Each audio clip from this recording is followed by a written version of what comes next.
वर्तमान एक बड़ खबर श्रीमंदिर रत्न भंडार खोलिबा नहीं बड़ खबर जुलाई 8 रु रत्न भंडार गणति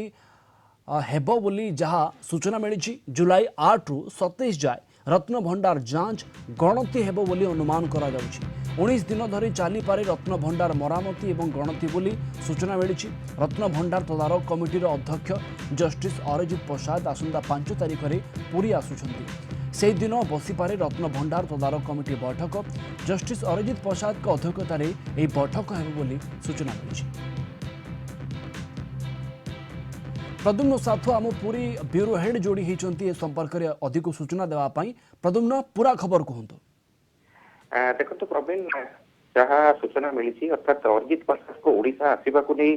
जहाँ सूचना रही से अनुसार देखिले आसंता 4 तारिख अरिजित प्रसाद दिल्ली ओडिशा आसुचंदी जहाँ टूर प्रोग्राम रे उल्लेख रही 5 तारिख से पुरी पहुंचे 5 तारिख अपराह 2टारू जो अच्छी रत्न भंडार इन्वेंटरी कमिटी अच्छी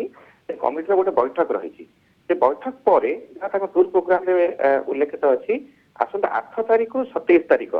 पर्यंत रत्न भंडार इन्वेंटरी काम करा अर्थात रत्न भंडार गणति गणति कार्य करा जहाँ टूर प्रोग्राम में उल्लेख रही वर्तमान सुधा प्रवीण राज्य सरकार कौन घोषणा करना किंतु ये अरिजित प्रसाद जे रत्न भंडार कमिटीर अध्यक्ष अच्छा टूर प्रोग्राम को लेकिन जहाँ सूचना मिलूँ से अनुजाई 8 रु 28 तारिख यही तारिख मध्य रत्न भंडार खोल जाए तार गणति गणति पड़ा जो समय कि 8 तारिख जेहेतु रोची रथयात्रा परदिन कार्य आरंभ हम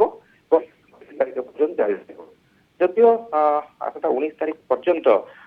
रही महाप्रभु समस्त नीतिकांति रही महाप्रभु गुंडी बाहुड़ा यात्रा फेरी सारी अर्थात 19 तारिख से श्रीमंदिर भितर रही सारी तापर गणति हम ये जहाँ सूचना मिलूँ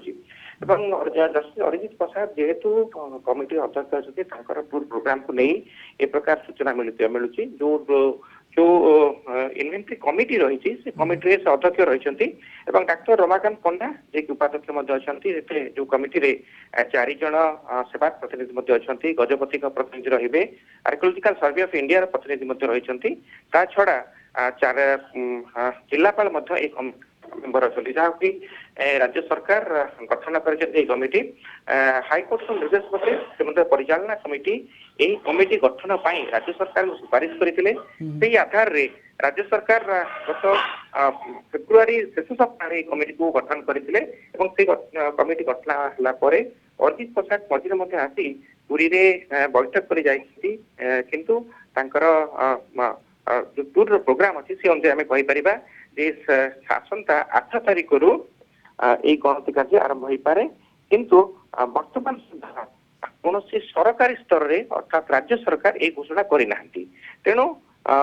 आपाततः आम जहाँ सूचना पाचु 8 तारिख रु 27 तारिख मध्य श्रीमंदिर रे महाप्रभु अनुमान एइतिपई करा जाउछि कारण जस्टिस अरिजित प्रसाद 8 तारिख को आसुचंदी। देखो प्रवीण आप जहाँ कहते जहाँ टूर प्रोग्राम रे उल्लेख करा से सूचना आधार रे आम यही सूचना दौचु रत्न भंडार खोल प्रक्रिया एवं गणति प्रक्रिया 8 रु 27 तारिख पर्यंत हो पारे से टूर प्रोग्राम उल्लेख रही 27 तारिख दिन से पुरी छाड़े यही मध्य 8 रु 27 तारिख से पुरी रोचंती पुरी रे जो हाईकोर्ट गेस्ट हाउस रही से गेस्ट हाउस रे रहिबे 27 तारिख दिन से भुवनेश्वर को फेरी जिबे कटक को फेरी जिबे परवर्ती समय से 28 तारिख दिन दिल्ली प्रत्यावर्तन करुचंती ए जो टूर प्रोग्राम रही सूचना आधार रे कह जाई पारिबो जे एई समय भितर महाप्रभु रत्न भंडार गणति होबार यथेष्ट संभावना रही। ओके ओके धन्यवाद आपको अधिक सूचना पाई आम सहित प्रद्युम्न साथुआ आम पूरी ब्यूरो हेड जोड़ी होते संपर्क में आमको अधिक सूचना दौले।